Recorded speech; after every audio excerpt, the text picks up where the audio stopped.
Magandang araw mga repa. Gagawa na naman tayo ng video. Itong video na to is about sa pagyayaya ng babae, pagyayaya sa babae ng SEX. Tapos mayroon tayong tinatawag na 3 strikes rule. So, 'di ba, yayayain mo lumabas, tas dun mo sisingit 'yan, yung pagyayaya sa bahay nyo para mag-Netflix or mag-check-in sa motel. So hindi naman to tinuturo, hindi naman din actually sa akin to eh. Sa mga experience ko lang to, tsaka sa mga dinadigest ko lang. Which is yun yung naobserbahan mo talaga na nangyayari sa realidad. So hindi niya to tinuturo na maging fuckboy ka kasi ang pagiging fuckboy is base yan sa itsura mo. Tsaka sa dami ng pera mo. Both hypergamy spectrum, yung normie na maraming pera, sure, magiging mataas body count niyan dahil sa pera niya tsaka sa normie looks. Pero, hindi kasing taas nung sa alpha seed, which is magiging madali. Diba, kung wari, ako 8 sa akin, yung iba natataasan na. Natataasan na doon. Pero sa akin, hindi pa yon kasi yung totoong talagang mga fuckboys, double digit, mga 20, ganun. So, yan. Bakit ka ba mag-iaya ng SEX? Hindi naman to dahil manyakis ka or fuckboy ka. Ang ina-assess mo dito is yung level ng attraction para hindi ka nagsasayang ng oras.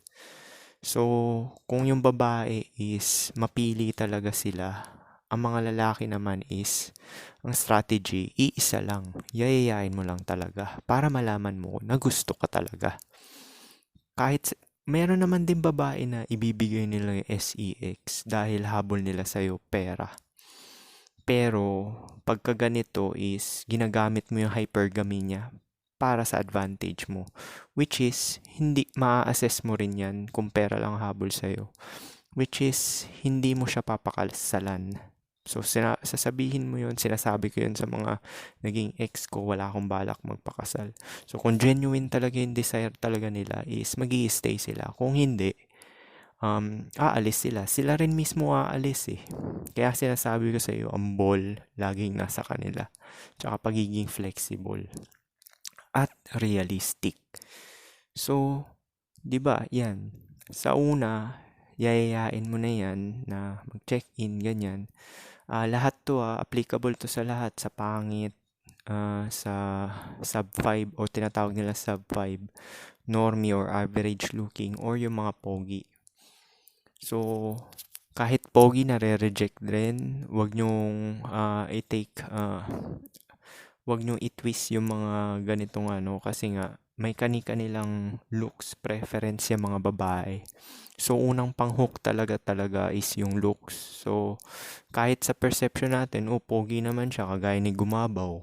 Kasi Gumabaw, di ba? Pogi siya sa mata natin, pero hindi siya yung pogi sa pangkalahatan na So, meron pa rin mga preference yung mga babae base sa conditioning nila. Tsaka sa genetic na preference nila.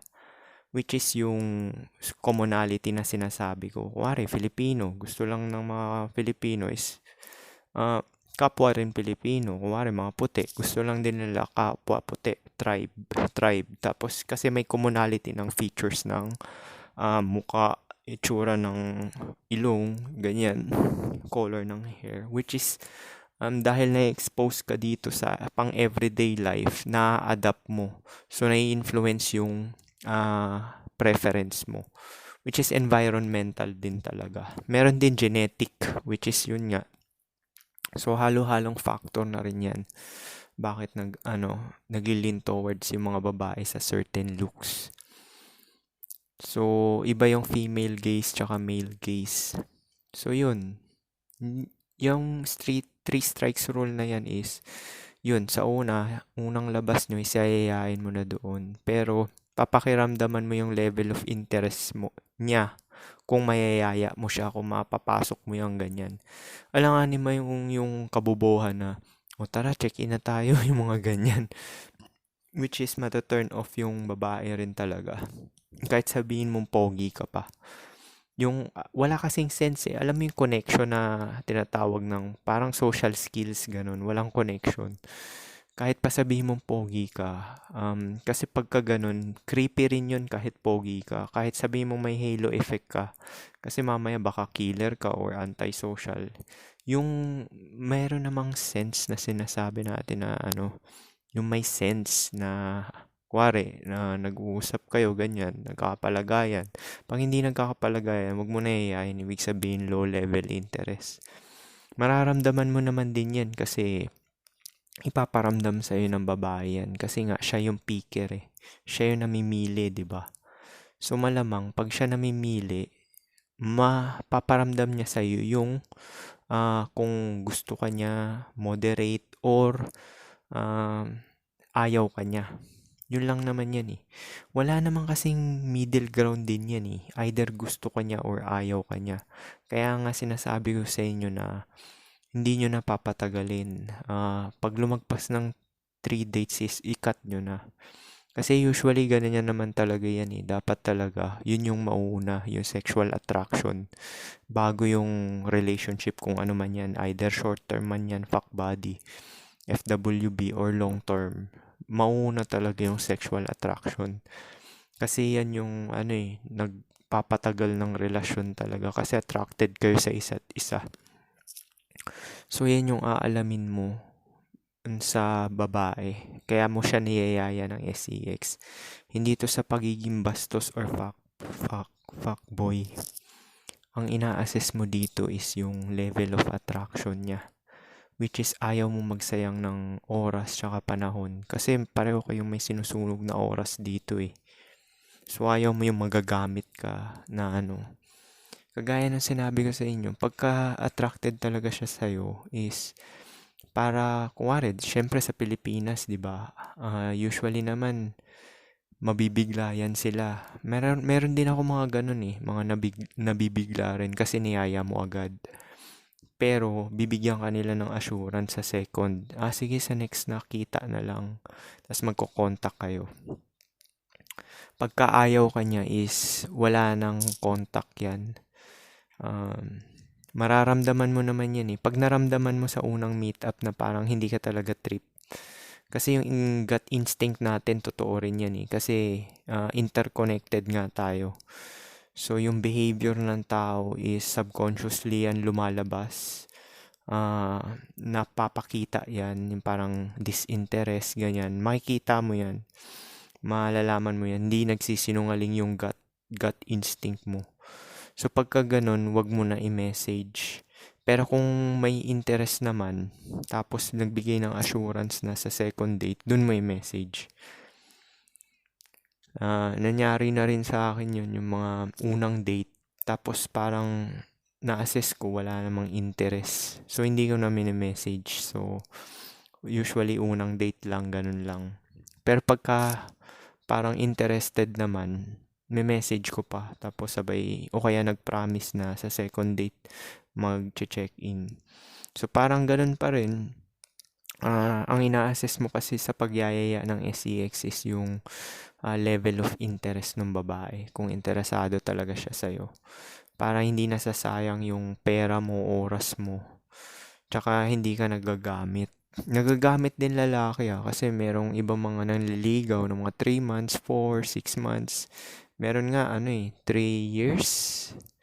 Sa trabaho ko yun. Boyfriend niya raw yun boyfriend 3 years. Pero walang nangyari sa kanila. Walang nangyari sa kanila sa 3 years na yun. So pero sabi niya boyfriend niya raw yun. Yun yung label niya. Sa'yo, hindi mo mako-consider na girlfriend kung hindi mo na SEX eh. Yun lang naman yun eh. Kasi hindi siya attracted sa'yo. So yun, yung pang-assess lang talaga ng level of interest yun eh. Kasi pagka yung napipilitan lang yung babae dahil wala siyang options or wala naliligaw sa kanya, tapos sabay pinatagal niya, parang pinag-aantay ka niya is not worth it kasi mabilis ka rin iiwan nun eh dahil nga hindi naman siya talaga genuinely attracted sa physical appearance mo. So, ganun yun eh. Kahit pa sabihin mo na gusto ng babae yung yung pera mo as a beta box, at least man lang makakapasa ka sa looks threshold. As in, willing siyang ibigay sa yung SEX kahit everyday pa yan. Kasi nakapasa ka sa looks threshold niya eh. Na yun yung sinasabi natin. Hindi kagaya sa mga pogi talaga na malaki din chance na unang date pa lang is madadali na agad. Or, dahil sa Pilipinas, sasabihin second date, ganyan. So, ganun. Ganun yan eh. Pagka wala talagang game eh. Base lang talaga sa looks eh. Kasi sila nga yung picker eh. So, syempre, pagka yung babae yung picker, so, ang ball lagi nasa kanya talaga dahil siya namimili. Ang ikaw, ang gagawin mo lang talaga is base sa pinapakita niya. Kaya tama rin yung yung sinabi nung kaibigan kong bakla na katrabaho dati. Yung mga lalaki daw, behavior ng lalaki is nag-a-adjust lang base dun sa babae. So, tama yung Briford's Law. Walang relasyon na mangyayari kung hindi mo ma-meet yung conditions ng babae, which is unang-una yung looks threshold na sinasabi natin. Kailangan at least man lang mapasa mo yung looks threshold niya. So sa sub 5, mga below average is maliit talaga chance mo talaga na mapasa yung looks threshold, lalo na ngayon sa SOCMED. Tsaka sinasabi ko rin sa inyo is wala na rin talagang game. Wala naman talagang game eh, kahit dati pa looks talaga ang game eh. Yung mga pick-up lines, panguuto, tapos sabay yung mga kabaitan, kung ano-ano. Hindi gagana yan kung hindi ka talaga gusto ng babae. Kaya sinasabi ko sa inyo, yayain nyo na agad ng SEX na pumunta sa bahay nyo, manood ng Netflix, tapos kung ano na mangyayari doon, alam nyo na.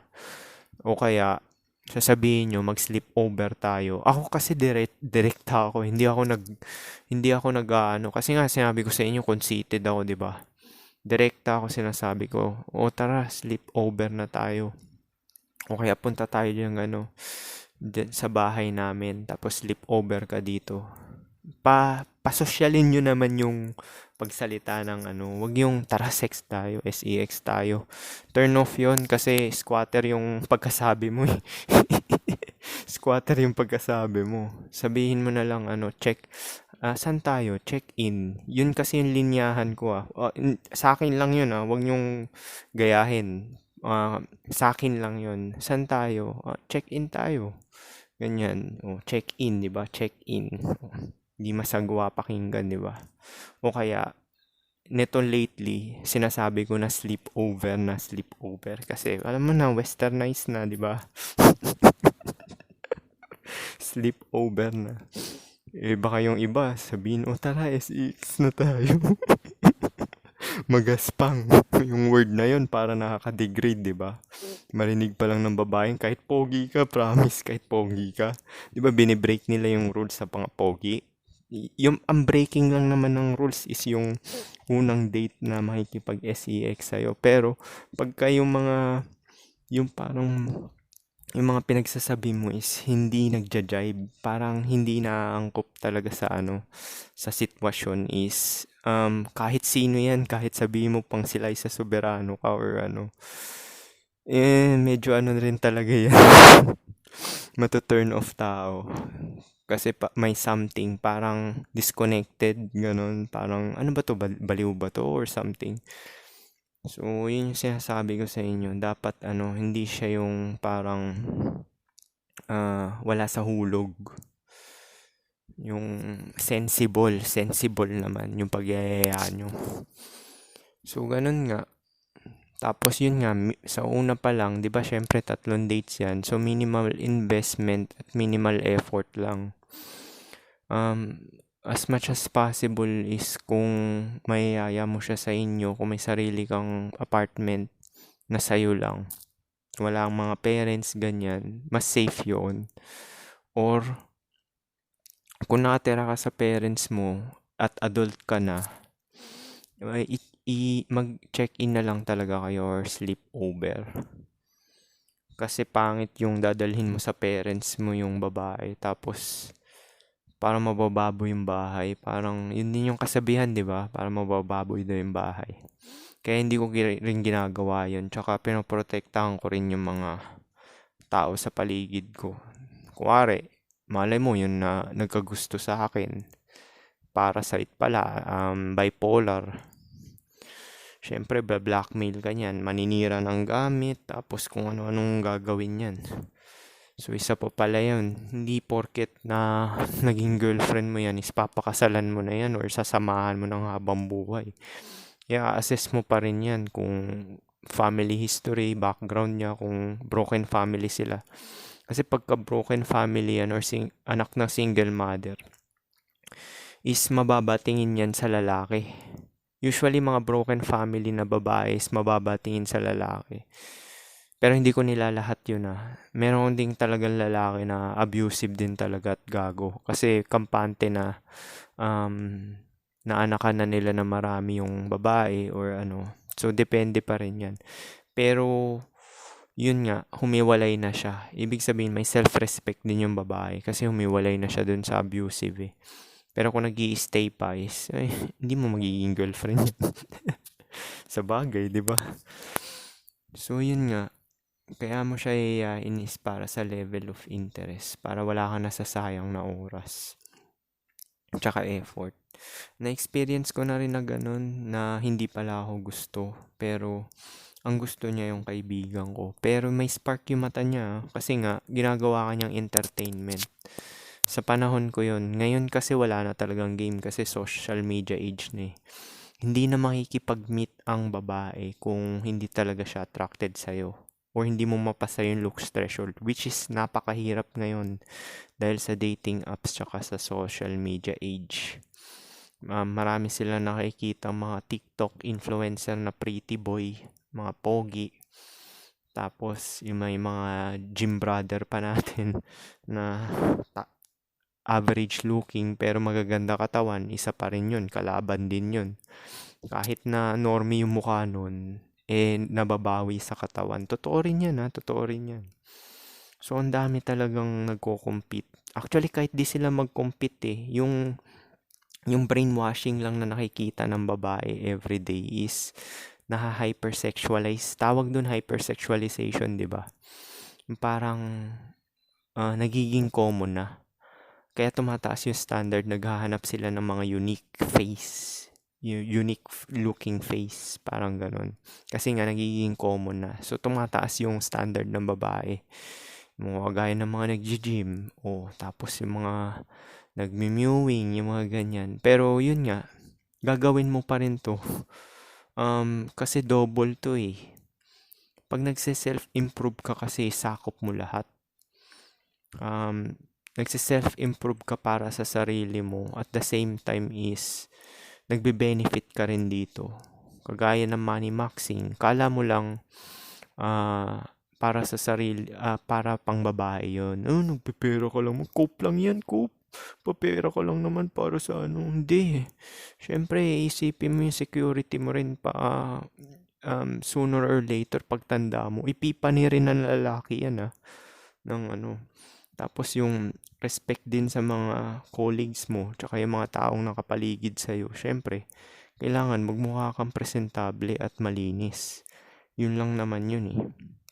At tapos, gather ng wisdom para, kagaya nito, itong mga black pill na palabas, para hindi ka madaling mauto. Tsaka one step ahead ka na, di ba sabi sa comment, one step ahead ka na sa mga behaviors ng mga tao. Kagaya na shinare ko sa inyo, yung mga pattern of behavior. Mahirap kasing, anuhin yan, may pinaniniwalaan ako na hindi nagbabago tao. Kasi may innate personality tayong tinatawag. Which is yun nakagawian mo na. Mahirap talaga siya mabago. Usually, nagpapabago lang dyan is either nagkasakit na talaga yung taong yun, which is too late na, or na-hit niya yung rock bottom, which is too late na rin talaga. Yun lang yung nagpapabago sa tao. Yung talagang drastic change na ano. Pero other than that, wala talaga eh. Hindi talaga ako naniniwala sa nagbabago tao. Kasi meron tayong tinatawag na yung personality niya talaga, yung innate personality niya, which is nakabase yan sa level of awareness nila. Meron mga tao na kahit i-blackpill mo talaga, kahit anong share mo ng knowledge tsaka wisdom sa kanila is ganun talaga. Kaya tama nga yung kasibihan na hindi mo responsibilidad na isalba yung mga tao. Kaya sinabi ko sa inyo, mag-focus na lang talaga kayo sa sarili nyo. Ako hindi ko sinishare tong mga ganito, knowledge sa mga katrabaho ko or ano. Kasi kahit anong share mo dyan, may mga tao talagang tulog. Ibig sabihin yung level of awareness nila hanggang dun na lang talaga. Hindi mo sila mai-impluwensyahan or mapapalawak yung utak nila. Kasi in the first place, sila din naman magsisik eh. Kung seeker ka talaga ng knowledge is ikaw magsisik. Ibig sabihin kagaya dito, ilan ba subscriber ko? 300. So itong mga 300 na subscriber ko na to, 300 plus is, ito yung mga mentality na talaga na nagja-jibe sa level ng awareness ko, which is yung pinapalawak na level of understanding. Alam mo, maswerte kayo dyan. Maswerte kayo, lalo ng mga Gen Z ngayon, nung nasishare ko tong Lookism. Chinerch ko nga yung Philippines Black Pill, wala talaga, walang gumawa nito. Walang gumawa. Ako kauna-unahang gumawa ng na Philippine Black Pill na channel sa Pilipinas. Tsaka sakop niya lahat ng parang mga philosophy. Kasi parang ginawa ko niyan is kinuha ko lahat ng mga information sa blue pill, PUA, white pill, red pill, black pill, tapos pinagsama-sama ko yan, which is yun talagang sensible lang talaga. Connecting the dots. Yun lang naman ginawa ko eh. Tapos present ko sa inyo. Sinama ko na rin yung experience ko para may masasample ako syempre. Para mas madali nyo maintindihan dahil may sample eh. So yun nga. Kaya nga kailangan talaga isiyayain mo yung babae na mag-check-in talaga or mag-sleep over. May 3 strike rules kasi yan eh. Para malaman nyo yung level of interest. So, wala talagang game eh. Yun lang talaga yan sa ano eh. Base sa mga opportunity na lang din. Sa babae rin, ganun eh. Merong mga babae na hindi talaga sila approachable. So, pagka yung mga babae, which is below sa looks yun. So, dahil alam mo yung mga lookism. So, hindi sila approachable. Pero mahirap na rin yan ngayon. Kasi walang babae na hindi approachable eh. Dahil may sokmed na tayo na tinatawag eh. Kahit hindi sila approachable sa real life. Kasi nga, fear of rejection, di ba? Ang ano kasi niyan, yung brainwashing, yung mga messages, tsaka yung mga natatanggap nilang validation sa mga lalaki. Yun nagpapatas na standards. Patunay ko dyan is yung mga virgin na mga naka-date ko na kupas na.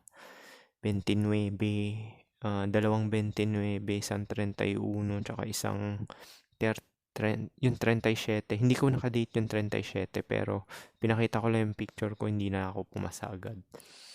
Pero kupas na yun ah. So yun nga. Maraming influence kasi yan eh. Kaya ganun. Pero ang kailangan mo talaga mapasa is looks threshold lang talaga.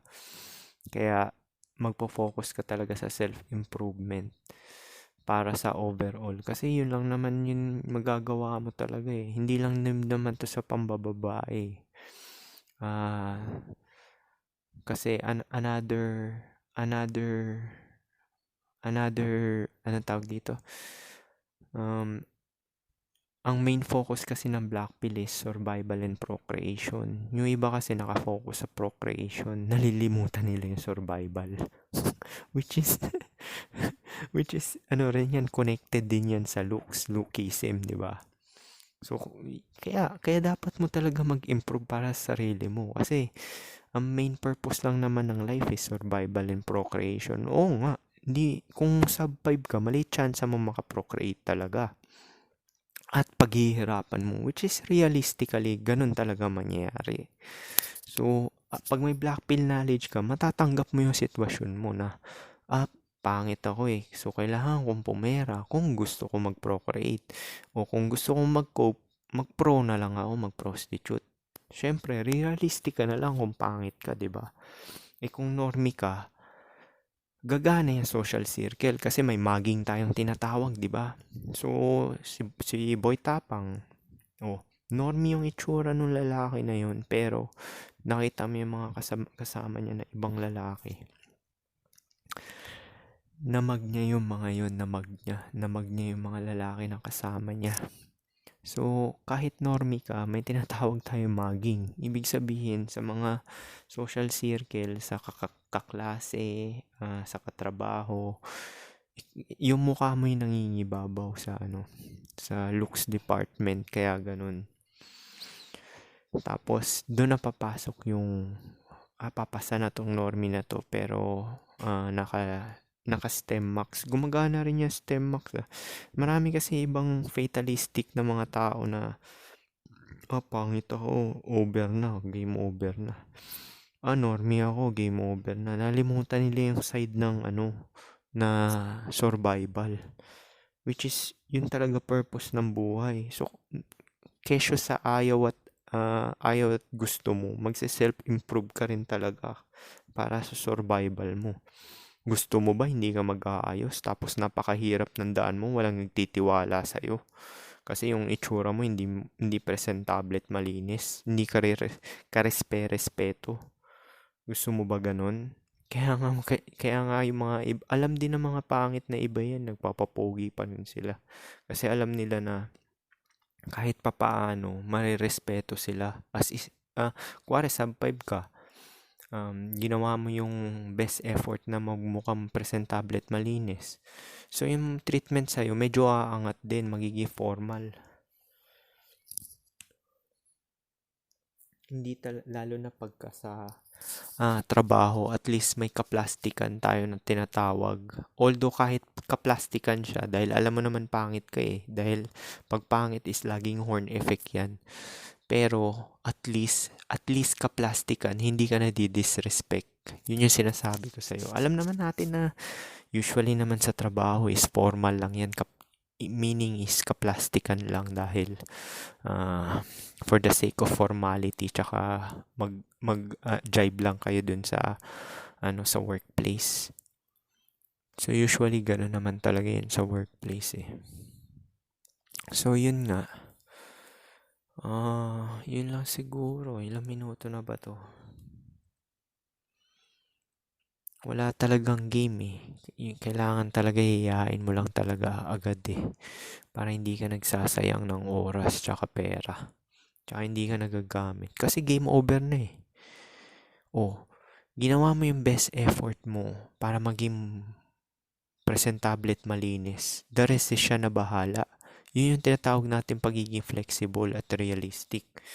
Kung nireject ka, wala eh. Ganun talaga eh.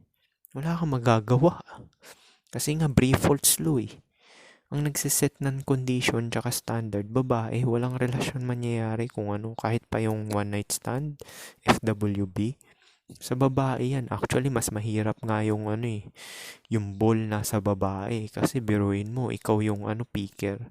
So, ikaw magpi-please dun sa lalaki. So, ikaw magpi-please sa lalaki para tsaka ikaw namimili. Siyempre, ano ba pipili ng babae? Yung pinaka-best na option niya.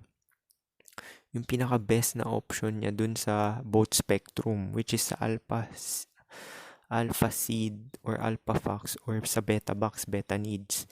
Diba sinabi ko na sa inyo yan, lahat ng nasa relasyon is magpa-fall lang dito sa dalawa. So, yun lang talaga pipiliin niya. Kahit yung pinaka-best dun sa dalawa na yun. Syempre, long-term mag-isip yan dahil sa fertility time period nila. So, syempre, gagawin nila rin yung best nila para i-maintain yung napili nila at panindigan nila yun. Sila rin naman kakawala eh. Kung hari, nagkamali sila ng pili. Which is yun sa perception nila yun hindi yun sa perception mo. Minsan nangyayari yun, lalo ni mga nanliligaw. na ay, kamali pala ako ng pili. O di maghahanap yan, magmamonkey branch na. Lalo na usually nagsulutan sa trabaho eh. Pag may nakatrabaho sila na parang best pa, ganun lang naman talaga yun. Mabilis ka makatanggap, parang ganun lang talaga buhay. Na wala naman talagang permanente sa mundo eh. Lahat ng bagay may katapusan talaga eh. So kung ganyan yung pag-iisip mo is, hindi ka na magsasayang ng oras, di ba? Ihiyain mo na. Para game over na. Yung ibang ka-bullshit dun. Bigyan mo ng bulaklak, bigyan mo ng tsokolate, utu-utuin mo. Kailangan i-flex mo yung kotse mo. O, nakakatulong din yan kung gusto na talaga yung looks mo. Kung gusto na talaga yung looks mo, nakakatulong yung kotse. Pero kung hindi gusto yung looks mo, kahit may Lamborghini ka pa dyan, promise. Hindi.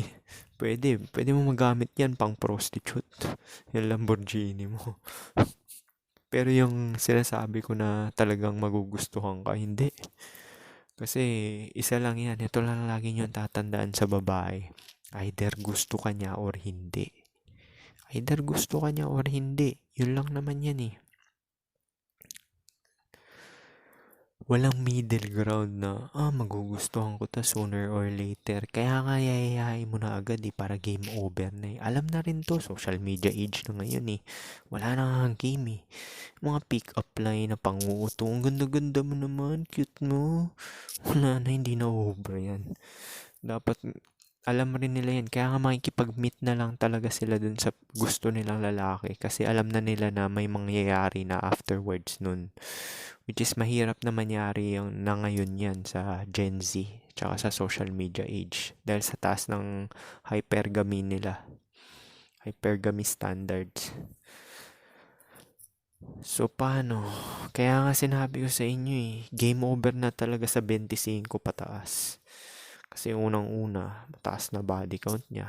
Tapos may mga ideal preference na yan. May mga traumas na. Marami pang single mother. Tapos yung mga STEM maxing, dadagdag pa yan.